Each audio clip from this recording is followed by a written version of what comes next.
Sastra populer Indonesia itu adalah jenis sastra yang cukup ringan untuk dibaca karena memang sangat rekreatif, apalagi untuk kalangan anak muda seperti saya. Sastra populer merupakan salah satu genre sastra dan periode sastra Indonesia yang cukup penting, yaitu karya sastra yang hadir bersama dengan budaya populer.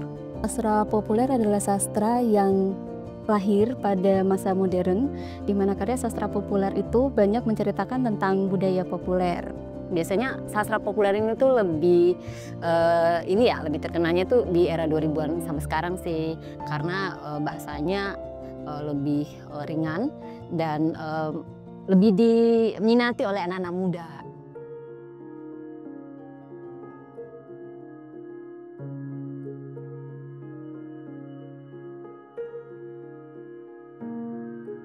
Buat saya budaya populer itu semacam rujukan kultural buat kita untuk hidup, bagaimana cara kita hidup sesuai dengan khalayak. Ya, bagaimana sih cara saya berpakaian, bagaimana sih cara saya, itu yang kepantasan, kewajaran seperti itulah yang menjadi istilahnya populer seperti itu. Populer dalam artian disukai atau diikuti banyak orang.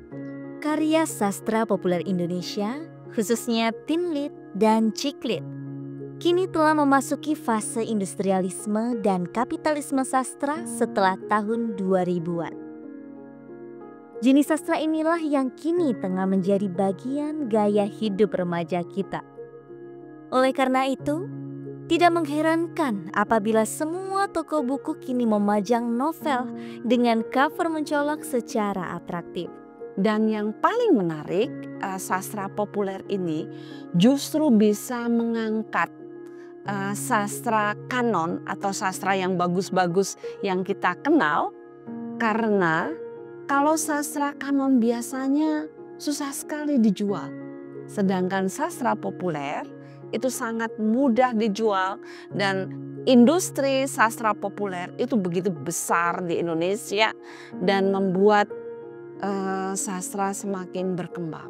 Jadi kontribusinya industrialisasi sastra, terutama sastra populer, itu justru mengangkat, membantu ya subsidi penerbitan sastra kanon di Indonesia.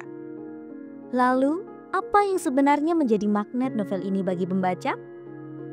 Novel Teen Lit ternyata biasa menarasikan tentang dinamika kehidupan remaja dan gaya hidup mereka di kota besar. Lengkap dengan mimpi-mimpi kaum urban di kota metropolitan.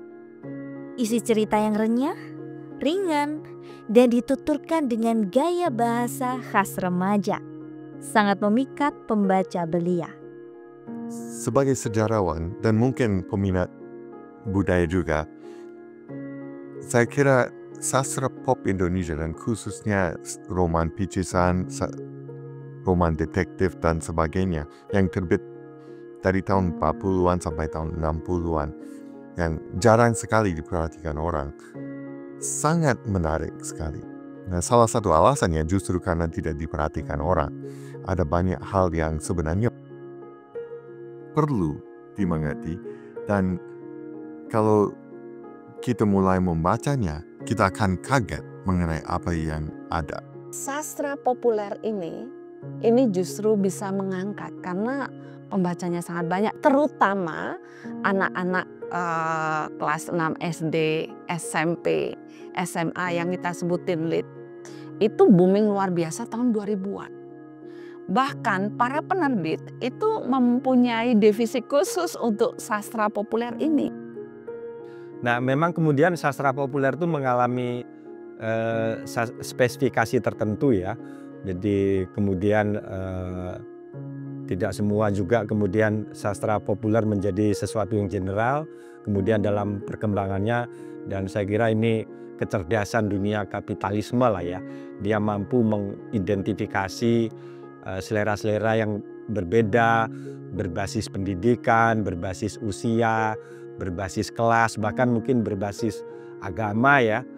Sehingga muncul sastra-sastra yang spesifik, oh ini untuk ruang-ruang tertentu yang orang ibu-ibu, ini ruang-ruang tertentu untuk anak-anak, ini untuk remaja dan seterusnya.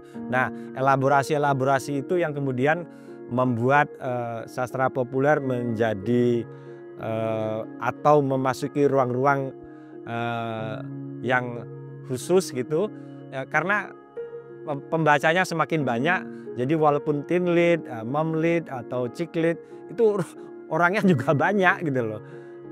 Di samping teen lead, terdapat pula genre sastra populer Islami yang meledak di pasaran.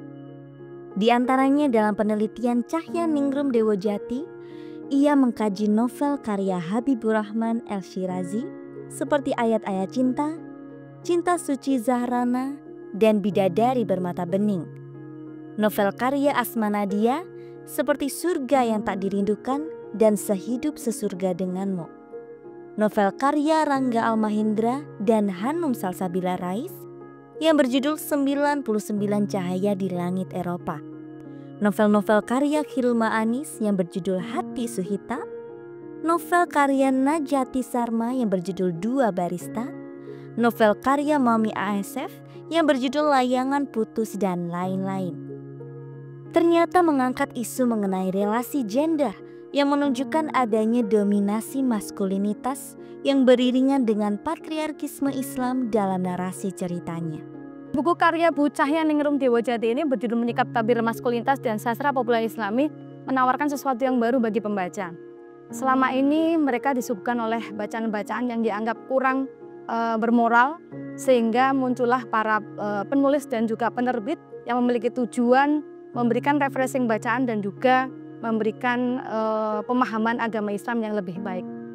Dan tentu saja dalam buku ini ditunjukkan bahwa pembaca punya preferensi bacaan mereka sendiri. Mereka punya pasaran sendiri sehingga sampai saat ini pun sastra populer Islami masih bertahan sejak tahun 2000 sampai 2025. Tulisan-tulisan saya itu saya tidak mengangkat hal-hal yang bersifat menyedihkan, hal-hal yang bersifat buruk, hal-hal yang bersifat negatif. Di masa saya, bahkan juga di masa sekarang, ya saya kira masih tetap relevan bagaimana mereka harus sadar keberadaannya itu di posisi mana dan kemudian pada tujuan apa yang ingin dicapai. Di samping itu, beberapa novel yang menjadi data dalam penelitian ini sudah sukses diangkat ke layar lebar karena sambutan baik dari ribuan pembaca. Dari hasil kajian novel Islami ini didapatkan adanya kekerasan simbolik yang terkadang terasa rancu keberadaannya, terasa bias, dan sulit divalidasi.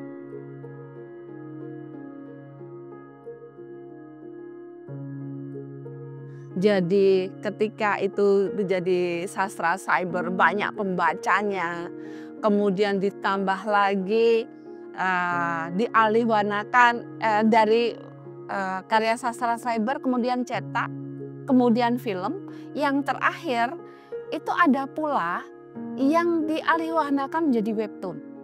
Itu keren banget gitu ya. Jadi sudah mulai menjangkau ke berbagai media ya, dan orang yang menikmati webtoon akhirnya juga berusaha membaca karya sastranya.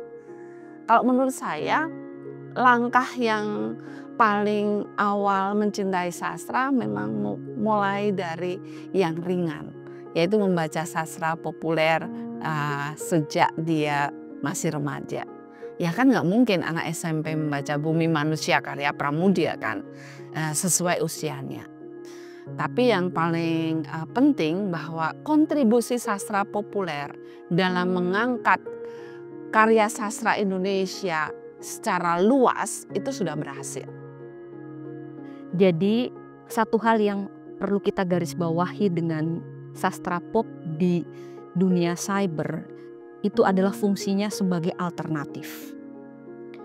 Kita tidak bisa membayangkan ada banyak hal yang kita tidak bisa temukan di sastra konvensional bisa diutarakan di media-media digital.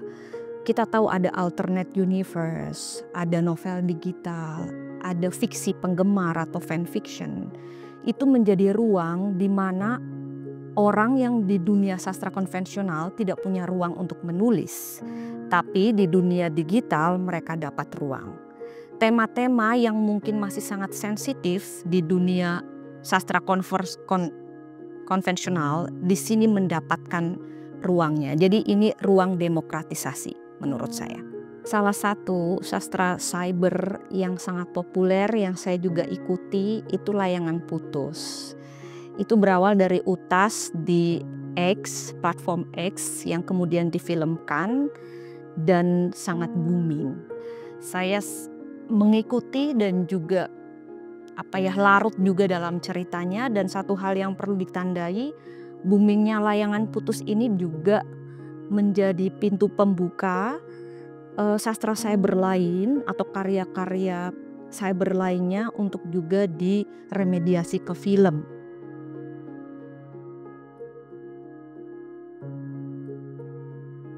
Menurut saya, sastra populer dan sastra kanon itu sama pentingnya dalam perkembangan kesastraan Indonesia.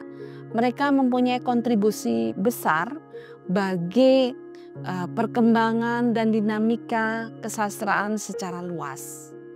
Mengapa? Karena sastra kanon dan sastra populer itu merekam, mendokumentasikan segala hal yang ada di masyarakat, baik itu dinamika, budaya, sosial, politik, gaya hidup, dan seterusnya.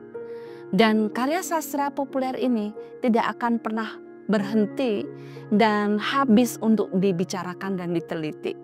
Karena di sana ada roman picisan, ada karya sastra peranakan Tionghoa dan peranakan Belanda pada masa Hindia Belanda. Ada juga karya sastra Tinlit, Momlit, dan karya sastra Islami banyak sekali. Dan Indonesia sangat kaya. Ada banyak ratusan ribu karya yang masih menunggu diteliti oleh para pecinta sastra dan peneliti di Indonesia. Suka tidak suka, inilah wajah dunia sastra populer Indonesia yang telah mewarnai keberagaman, hidup berdampingan, dan terus bertumbuh seiring dengan sastra kanon yang dianggap sastra bernilai tinggi dan adiluhung. Sastra populer terus diproduksi dan laris dibaca penggemarnya. Bagi dunia kapitalis, di industri sastra, kehadiran mereka secara ekonomi justru mampu menopang penerbitan sastra yang bermutu tinggi. Karena kadang justru susah laku dan terseok-seok di pasaran. Sastra populer akan terus tetap ada tanpa mampu dibendung dan dihentikan lagi.